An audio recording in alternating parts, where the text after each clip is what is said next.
Hi, everybody. I am with Fluffy up here so you can see his beautiful face.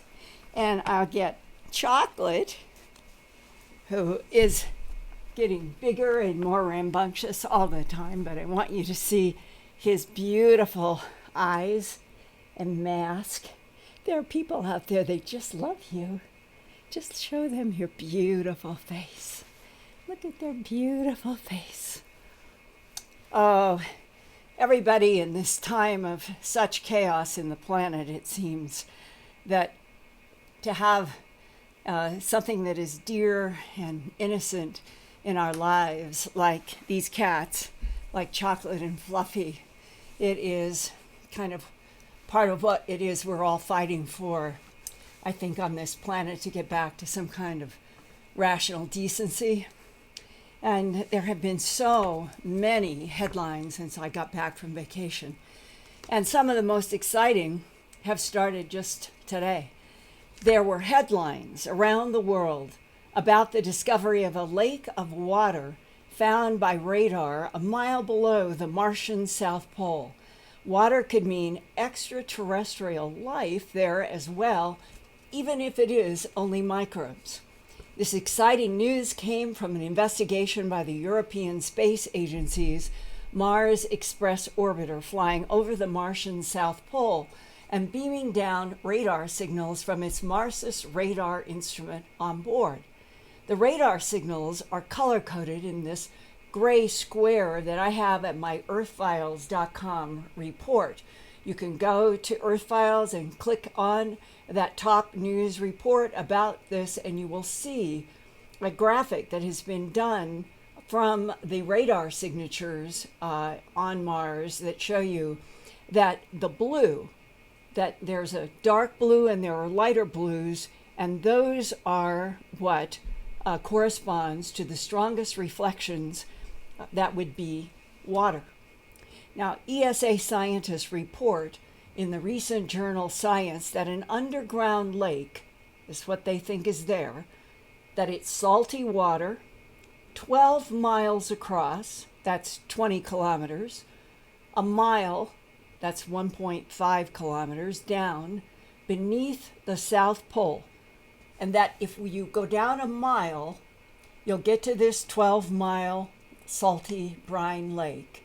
And it might be 3 feet of water for 3 feet by 12 miles. There is an astrophysicist, Robert Orasi. He is a PhD at the National Institute for Astrophysics in Italy, and he's leader of this Marsus radar project. And he explains that, quote, in the blue colors, you can see where the reflections from the bottom are stronger than the surface reflection, and this is something that for us is a telltale sign of the presence of water. Another scientist, Bruce Campbell, PhD, of Smithsonian's National Air and Space Museum, oversees a different instrument called by an acronym SHARAD, SHARAD, and that stands for Shallow Subsurface Radar.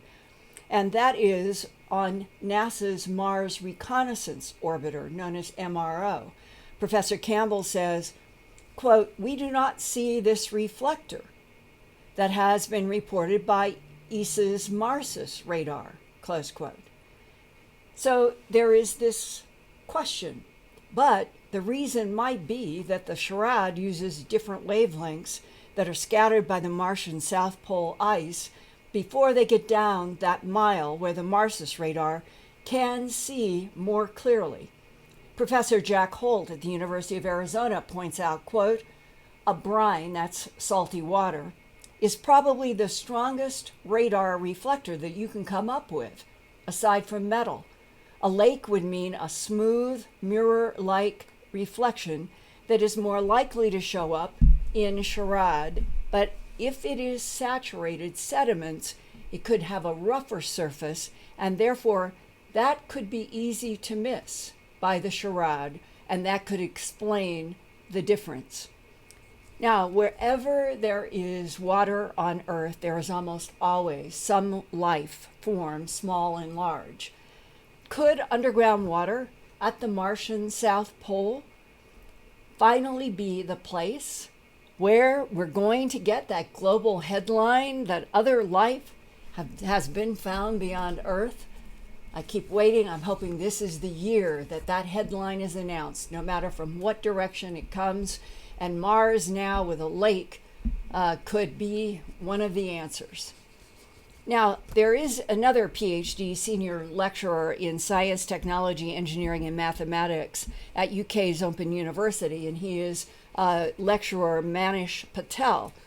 He says, quote, "We are not closer to actually detecting life, but what this finding does is give us the location of where to look on Mars. It's like a treasure map, except in this case there will be lots of X's marking the spots, and there could be many." Mark Septon, who researches life in extreme environments at Imperial College in London, told UK's The Guardian that the water being so far under the surface of Mars was not in itself a problem for finding life in it. The surface of Mars is bombarded by intense radiation that effectively sterilizes the surface. So if life lurks anywhere on the planet, it is likely to be underground, close quote. And as long as there is an energy source to exploit and a source of nutrients or raw materials, then life is possible, says this scientist. Now, some other investigators have wondered if a new rover could be launched to the Martian South Pole to drill down as deeply as possible with technologies that would be sensitive to the presence of water. But astrophysicist Robert Orsi cautions, quote, "Getting there and acquiring the final evidence that this is indeed a lake of water will not be an easy task. It will require flying a robot there, which is capable of drilling down 1.5 kilometers of ice, and that's a mile down. This will certainly require some technological developments that at the moment are not available," close quote. It was only 2 months ago, on June 7th, 2018, that NASA held a live streaming press conference to announce that the Curiosity rover on Mars has confirmed both seasonal methane and organic molecules. The Curiosity rover dug down 2 inches into the Martian soil of Gale Crater on the Red Planet's equator, where water once flowed in such abundance that it carved channels in the 3-mile-high Mount Sharp at the center of the crater and the crater walls. That's why Gale Crater is a logical target to look for signs of life, past and present. The fact that Gale Crater had running water some 3 billion years ago means that the recent discovery of these organic molecules and methane reinforces the expectation that some kind of life did exist on Mars. And next up, in 6 months, on November 26, 2018, NASA's InSight lander that was launched on May 5th, 2018, will land for a 2-year mission to search for evidence that NASA describes as, quote, geologically alive on the surface or below the surface. That means that they are looking for evidence that there could be some kind of life in the past, and maybe right now, and maybe in that 12-mile wide lake beneath the South Pole of Mars. Well, adding to the list of mysteries and excitement in news was on Friday, July 20th, 2018 at 11:30 a.m. local time in Russia, and lasting for about 3 hours until 2:30 p.m. local time. A massive cloud of unknown substance reported as bigger than the British Isles turned day to pitch darkness for 3 hours. If you go to my news website, www.earthfiles.com, and click on my news report to see many of the extraordinary photographs that the Siberian Times took as the sky went from first blue summer sky and then to gray and then to yellow reddish black in those 3 hours. The region is so far north that normally in July there is 24-hour bright sunlight. A local town official told the Siberian Times, quote, "At first it looked like it was a strong thunderstorm coming. The air went dark and got darker and darker, but this time, unlike anything else that we have ever seen before, the darkness had a rich yellow undertone," close quote. Some people began coughing and they found it hard to breathe. Was it a secret Russian weapons test? Did a large meteorite explode in the atmosphere? Was a toxic fire burning somewhere? Something unidentified blocked sunlight long enough for Arctic temperatures in almost all districts of the Yakutia region of far eastern Russia to drop as darkness fell in the middle of the day. Yakutia, also known as the Republic of Sakha, covers more than 3 million square kilometers in the Russian Far East on the East Siberian Sea with the Arctic Ocean up to its north. That republic is 18% of the Russian Federation, roughly the size of India, but with a Rhode Island-sized population. The republic's capital is Yakutsk. Yakutia is named after the Sakha people, who are remotely related to Turks. Some people are remnants of an ancient religion, the Tengrism, Tengrism, and they were of a shamanic context and that they worshipped the sun. Well, according to a local resident in one of the local towns, quote, "Messages are going around about a light flash registered by the U.S. satellites, followed by increase of radioactive level and unusual activity of the military," close quote. Well, that was Friday, July 20th, and today is Wednesday, July 25th. To date, there has been no credible official explanation for what happened to cause complete darkness and blackness at midday in the far eastern Yakutia region of eastern Russia. And then, only 2 days later, in London, England, something large, bright, triangular in the sky, moving at tremendous speed, was seen by an attorney speeding in the flight path of Gatwick Airport in London between 3 to 4 p.m. That was local London time. He sent me the very next day this email description along with a sketch and a map of the location and his sketch of what it looked like to his eyes as an attorney, which I will be trying to post tomorrow or by Friday at earthfiles.com. He asked for anonymity. He is a British attorney. He addressed his email to me, and he said, "I'm including a sketch of an unidentified triangle sighting on July 22nd, 2016. Dear Linda, I am a huge admirer of your work. Please keep going. You are doing a fantastic job," for which I'm grateful for those words. "What I am about to relay will probably be very mediocre to you, but I am passing on details because it has left me completely flummoxed." Remember, he's an attorney in London. "I have a strong interest in aviation, including working for the Imperial War Museum, and I am also a lawyer by profession, so evidence is important to me. Nothing in my fields of reference matches what I saw, apart from all the internet coverage of black triangle like TR3Bs. Although what I saw was a brilliant white in color.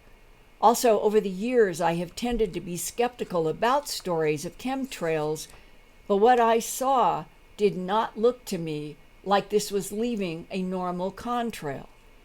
So here are the facts. Yesterday afternoon, July 22nd, 2018, around 3 p.m., possibly between 3 and 4, I was in my garden with my wife when I looked up at the sky to see if there was any sign of the weather breaking. We have had extremely hot weather in the UK for quite some time now, and there had been talk of rain at the weekend, but it hadn't materialized. I was basically looking to see if storm clouds were on the way. The sky was very clear, with just the faintest wisp of high cloud, sort of an alto cirrus to the north. Immediately overhead and to the south, there was no cloud at all. As I looked up, I saw a white, triangular-shaped craft shoot from left to right overhead in a very broad arc. It was high up, I thought at least as high as the wispy-looking clouds, probably higher. Difficult to tell because the craft did not cross the clouds from my perspective. Without a doubt, it was much faster than any commercial airliner. We are on a flight path for Gatwick Airport, and commercial airliners fly over us regularly. They are usually at 10 to 20,000 feet. They pass over us comparatively slowly, and we normally hear a faint noise from the jet engines. In contrast, this aircraft went from being first noticed immediately above my head to out of sight, east-northeast direction, in a matter of seconds. So he sees it, and then it's gone. My first thought when I saw this was, could that be one of those TR-3Bs? But how come it is leaving a contrail?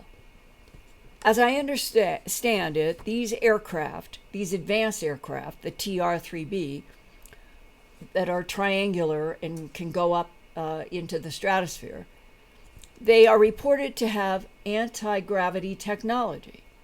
I then took more notice of the trail itself, and I was struck by two things.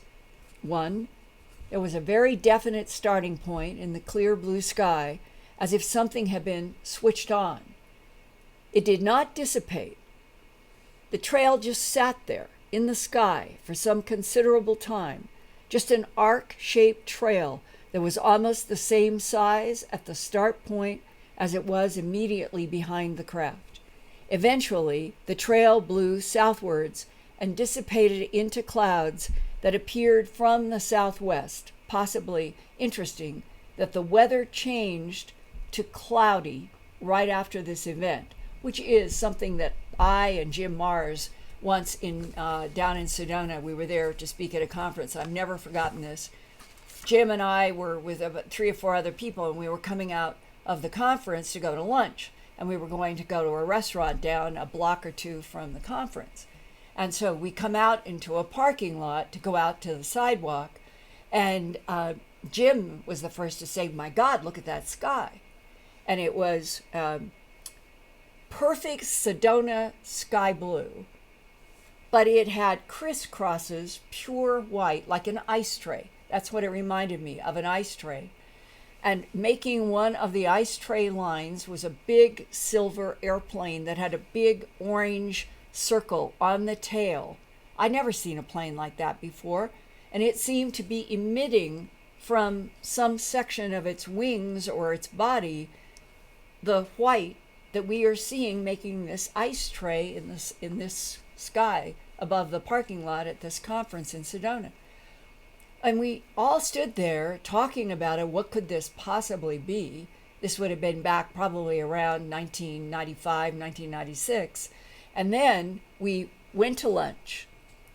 And when we came out of that restaurant an hour later, the sky was exactly the color of all of those white lines, but now it was solid.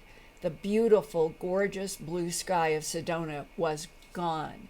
And now we were totally stunned. That was at the beginning of the contrail mystery.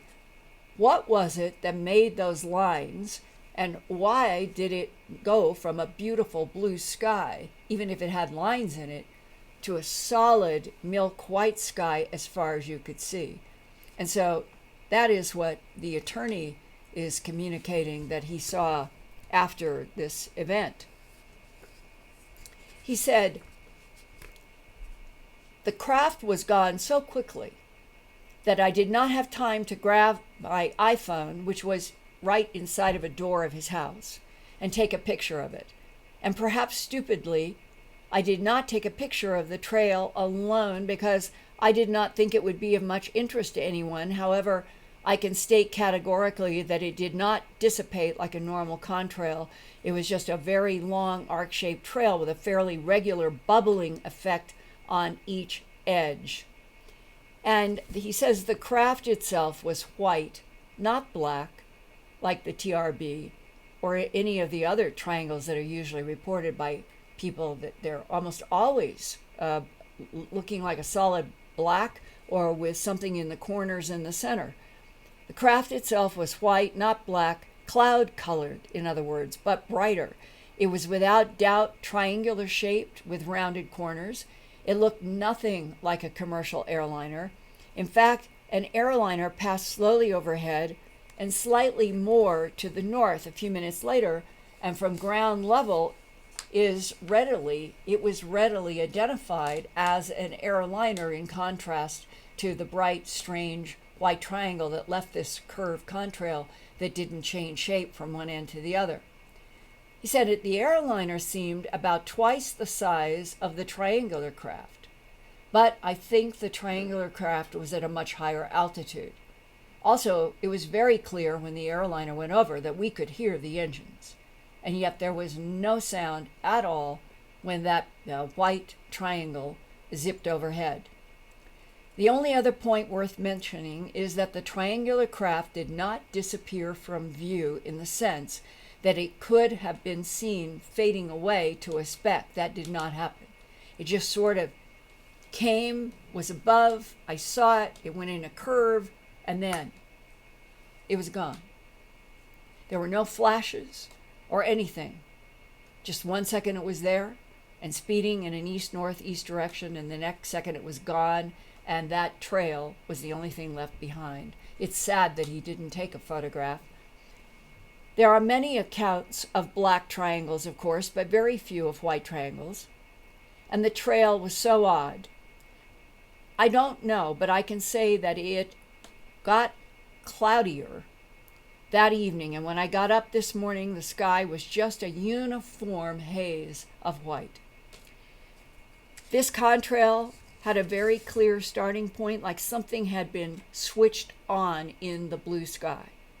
And it hardly changed shape at all between that starting point above and to the left of me and the last time I saw the craft going to the right of me in the distance.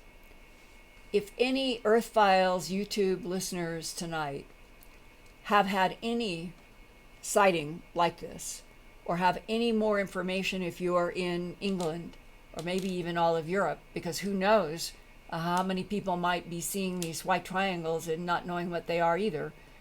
But if you see something that seems like brighter than a cloud, shaped like a triangle, round edges, moving extremely rapidly, would you please get in touch with me at earthfiles@earthfiles.com.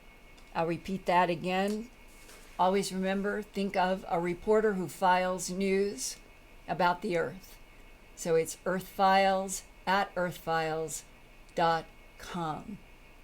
Now, that's news that has happened between Friday and Wednesday. What next is going to happen between Wednesday and next Wednesday when we do another Earthfiles channel broadcast? The way things are going, I'm almost expecting that we're going to get a headline from some direction about other life in the universe before the year is over.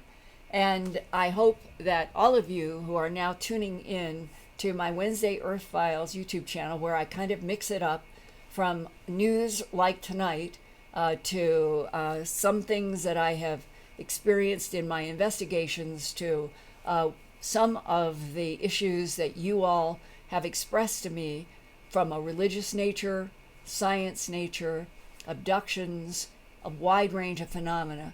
I would like to continue to have these dialogues with you live as many Wednesdays as we can around my travel schedule.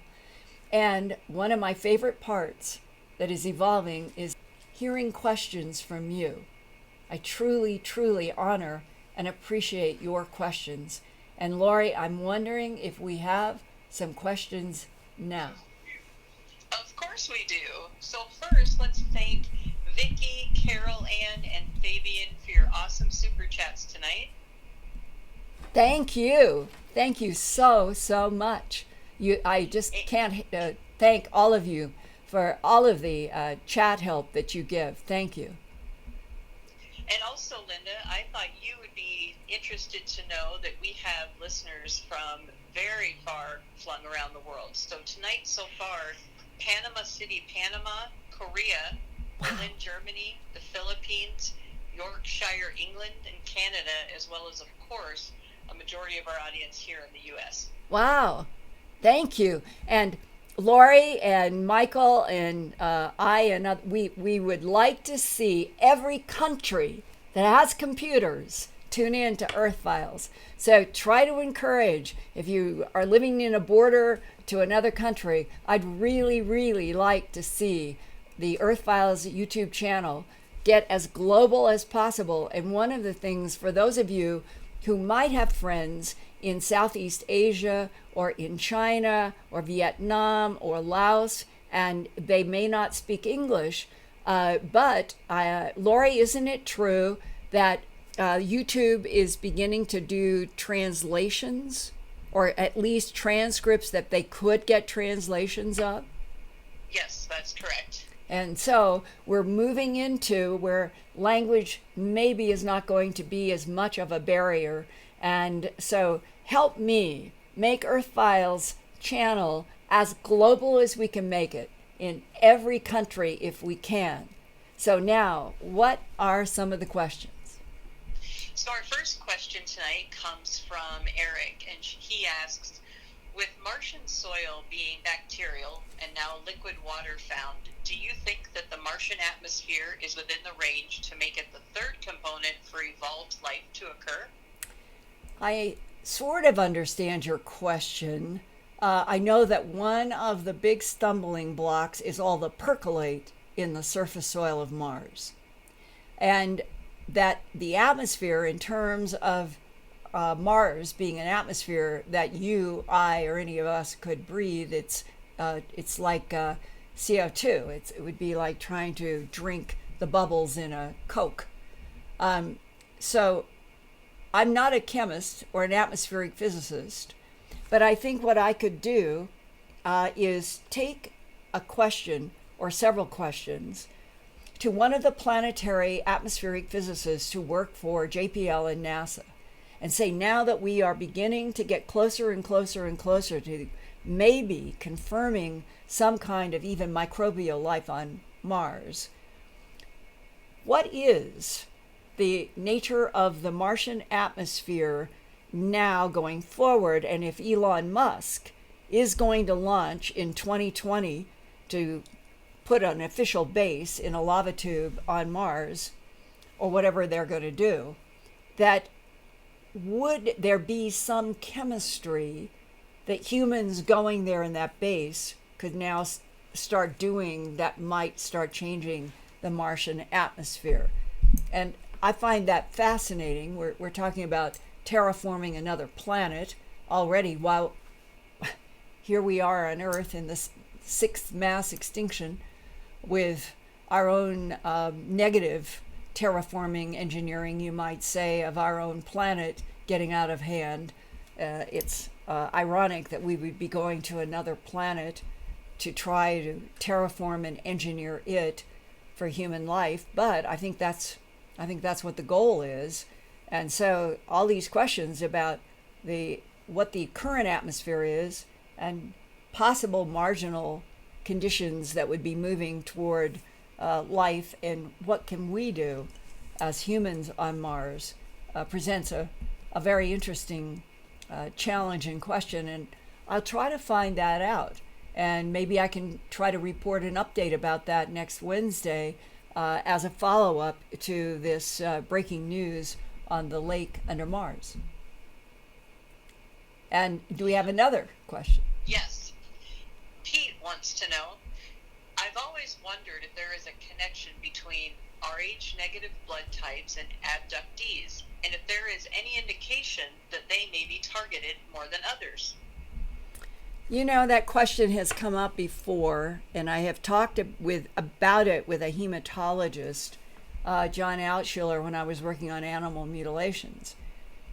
And I can say this, he has passed, but I know that one night at his house, he pulled out a huge, like one of these books that people in medicine, and in his case, pathology and hematology. It was a big book. And he went to a blood section, and I'll never forget, in the left page was a list of 30-some blood types on the earth. Some were only a few people. And he went to show me the number in terms of Rh negative. The largest population on the planet with Rh negative blood are the Basque. And the Basque have other anomalies, including the fact that there's no connection between their language and other languages, and there's a lot of questions. And that backs up to this, I would say, emerging and increasingly discussed issue with some of my colleagues.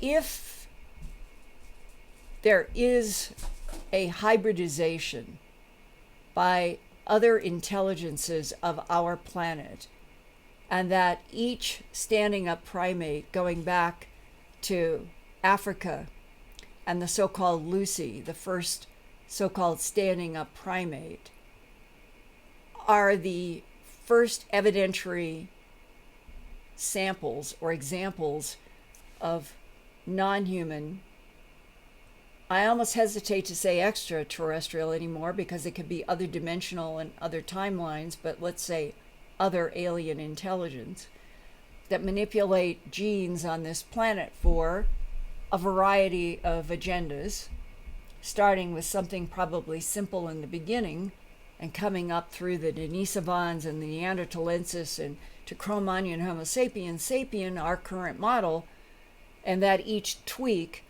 has been the result of genetic manipulation. And therefore, if you take the textbook definition of hybrid, it is the joining in sexual creation from one type species and a completely different species, and bringing them together to create something that is a combination of two completely different species.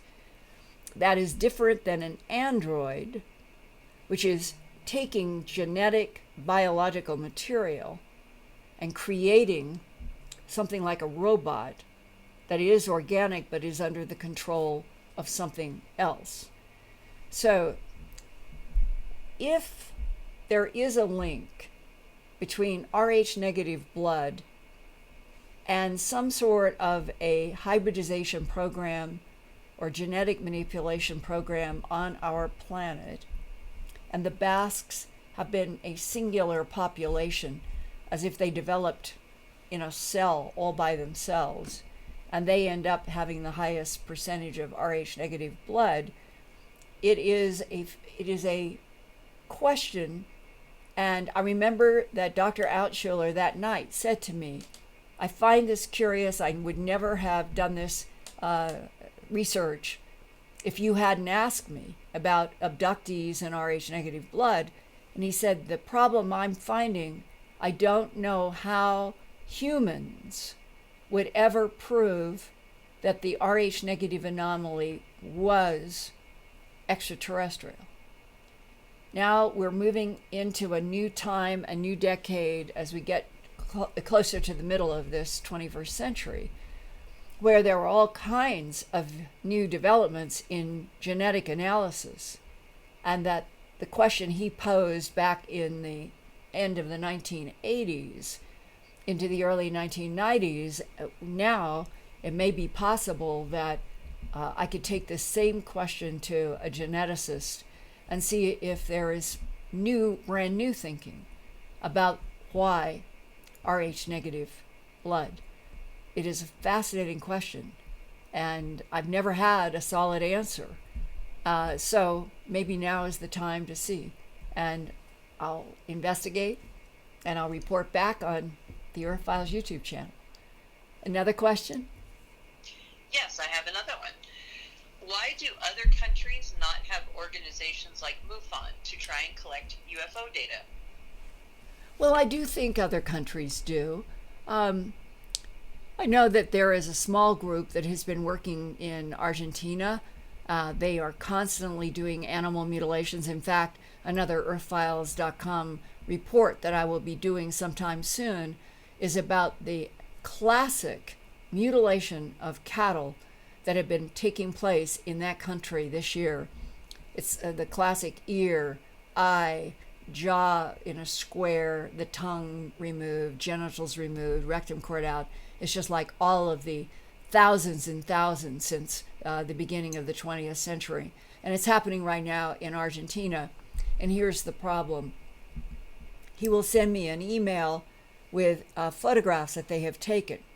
And they will have a little bit in Spanish or Portuguese or whoever it is that's writing.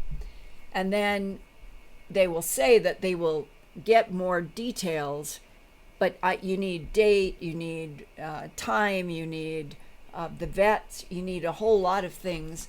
And they are doing all they can to get to these cases and put a paragraph out, and it doesn't answer all the questions we would like. So it's almost like doing a photographic display. Here's what's happening in Argentina, and struggling to get more data, which is what I'd like to be able to report. So they work and network with people I know in Argentina, and I think a few people in Brazil, and they are very focused on the UFO connection, ET connection to animal mutilation. So that's an example there. I know in England, there's Bufora, and there are various groups that have for a long time come together and to investigate UFO cases in England. And there are, I think what you have to do is Google UFO, it could be group, organization, and name the country. And I think you all would be surprised at how many people in various networks are out there trying to investigate in their own locality. And the problem is we rarely hear about it in not mainstream news unless it's something huge and thousands of people see it. We also have the problem of translation. There was a case in China about 7 or 8, 9 years ago, and it was a whole bunch of people saw some kind of a white-shaped pearl-looking craft over an airport. And I tried for quite a while to see if I could find somebody who would do English translation from Mandarin or a language there. And what I was told is that the eyewitnesses came from a part of China where they didn't speak what's called pure Mandarin. They spoke some kind of a dialect, and that the man that I was talking with said he didn't know how to translate them. This is like the Tower of Babel is truly one of our great problems on this planet today. It has never gone away, and in fact, the inability to communicate country to country and language to language is still probably one of the reasons why there can be so much political manipulation of humans on planet Earth. If we all spoke and understood the same language, it seems to me it would be harder for 1% control of humans on Earth. So if we could just start getting the truth about other intelligences and life in the universe, and we started reporting it in all languages, it might accelerate our finally getting to something that I think most humans would like to see, and that is that Earth would become a human family, not a planet of persistent tribal warfare. Wouldn't that be wonderful? One more question. I think this is the perfect question to end the show with. All right. Could you ask Linda if, in all her years working to find the truth, has she ever had it get to the point of hopelessness? And if so, how has she been able to overcome it? That's an interesting question. I remember, I really do, now that you've asked that question. This was when I was Director of Special Projects at Channel 7 in Denver. And I had started on the investigation of the animal mutilations in September of 1979. And by the end of that month, I had reached a point one morning, because I was the manager of this department in the station. I was feeling so uncomfortable about the interviews before we started camera. What am I getting into? I have a husband and I have a child and I have animals and I want a normal life. And this morning, I hadn't been investigating for more than probably a couple of weeks. And I remember getting up and saying, I'm not going to do this anymore. And it was like this huge weight was lifted off of me. And I went out happy and joyous, and I got in my car. I can make this decision. I don't have to stay immersed in this repulsive animal mutilations. And I drove to the station. I got the key to my office door. Oh, I was joyous. And this is the God's truth. Whatever it was, I remember putting my key into the door of my office. And the phone was ringing. And I answered that phone. I hurried and answered that phone. And I know that morning there were 2 more calls after that one. What I don't remember today are the details of the calls. What I do remember vividly is that by noon, I was more determined to investigate the animal mutilation phenomena than I had been 2 weeks before when I wanted to get to the bottom of the mystery. And that never let go to this day. I am now in the same arc of the same determined path, that something in those phone calls made me shift from I want to get away from this to I want to get to the bottom of everything, no matter how long it takes, no matter how hard it is. And that brings me up to today. But there is now one other memory that is kicking in that is really important to share. This is now about, because my 90-minute special, A Strange Harvest, broadcast on May 25th, 1980. I was filming with the crew as late as March. That's when we did the interview with Judy Doherty, who had seen a calf being lifted up by a yellow beam in a pasture outside of Houston, Texas, back in 1973.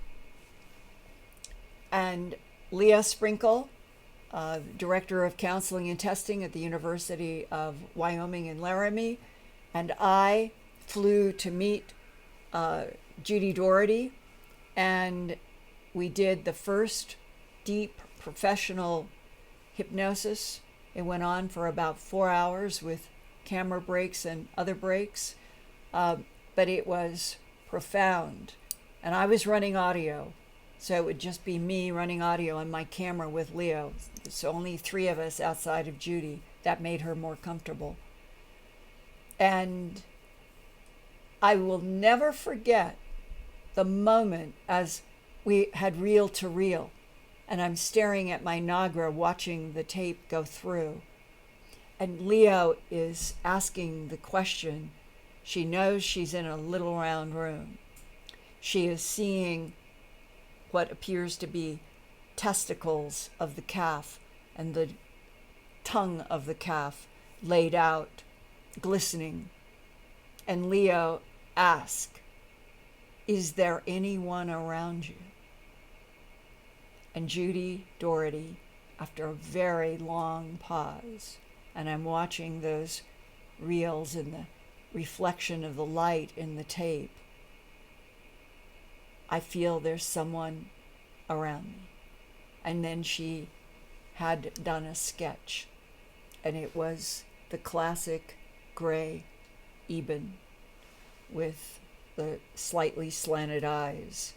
And that is who not only she, but it turned out her teenage daughter was also abducted with her. And they both drew the same type of being. And that was kind of one of those going through Alice in Wonderland mirror moments.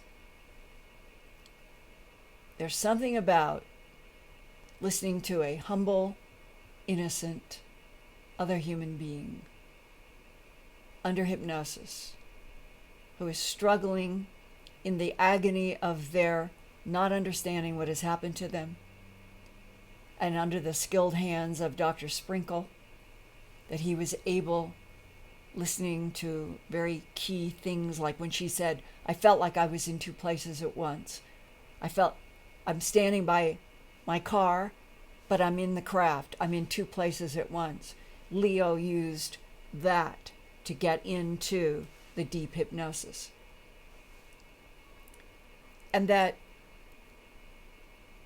when you see this, and now I have to go back to the TV station with the film, and I have to get it processed, and then I have to start the all-night sessions down in a flatbed, looking at these scenes again, over and over, trying to figure out how to edit and do it as credibly as possible. And a whole bunch of new mutilations had started being reported around that time. And I was feeling that sense, I can't cover everything. I want this to be complete. And I remember one night driving I often edited all night, and it was not quite sunrise, and coming maybe 5 miles from our house in southern Denver, and coming to a stoplight and looking up at that red light that went from yellow to red as you would come, and the warning to red. And there was something about seeing those lights change right above my car that made me think of all of this testimony of the previous 9 months that we had been getting, of ranchers who said, my barn is on fire, and they're running to help their animals, and the fire rises straight up from the barn. Or the cowboy that was out in a trailer who told me that around midnight one night, where he was supposed to be guarding the cattle, he wakes up and he hears a strange sound, and there is a red light beeping right through the window of his trailer in the pasture. And he told me, I admit it, I was so afraid I couldn't get up, and my job was to save and protect those cattle. And he said, I have never forgiven myself. One of those animals was taken and mutilated. And somehow all of that churning around inside of my mind and my body and my soul, and seeing that yellow warning light change to the red light and stopping my car, I felt exactly what your question asked. I can't do this anymore. Like that other morning, I can't do this.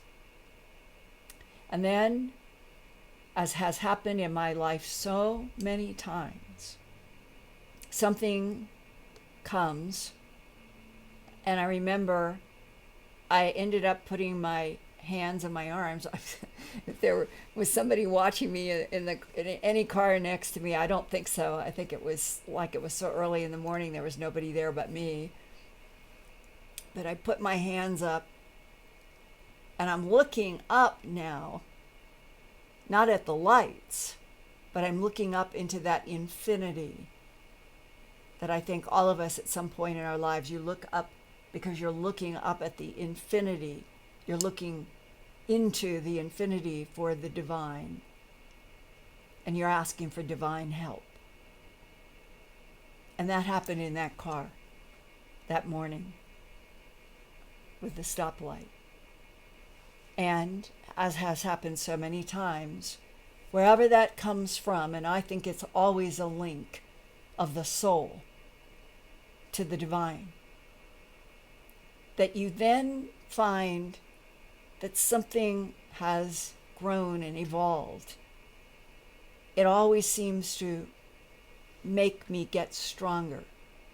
When I think I want to give up, something comes and makes me stronger.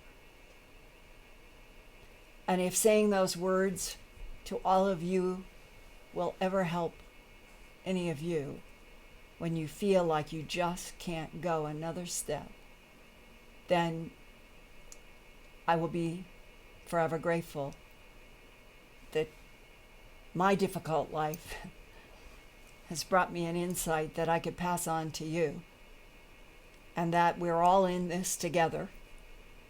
I love all of you so much.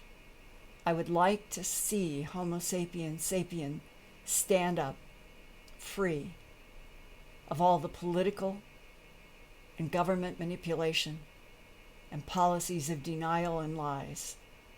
And for all of us to know on this planet all together a kind of new release, a freedom from manipulation, maybe at the same time that we're going to start building another human civilization on Mars.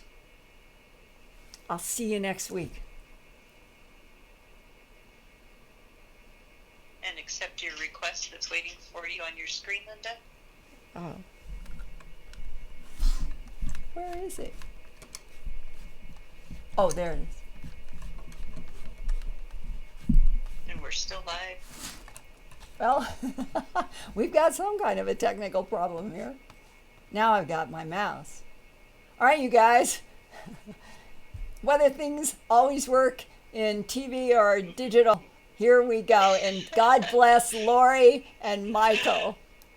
Yes, we're going to keep trying, Linda. Apparently, we're still not connected. Okay, now. Connect all right. one more time. All right.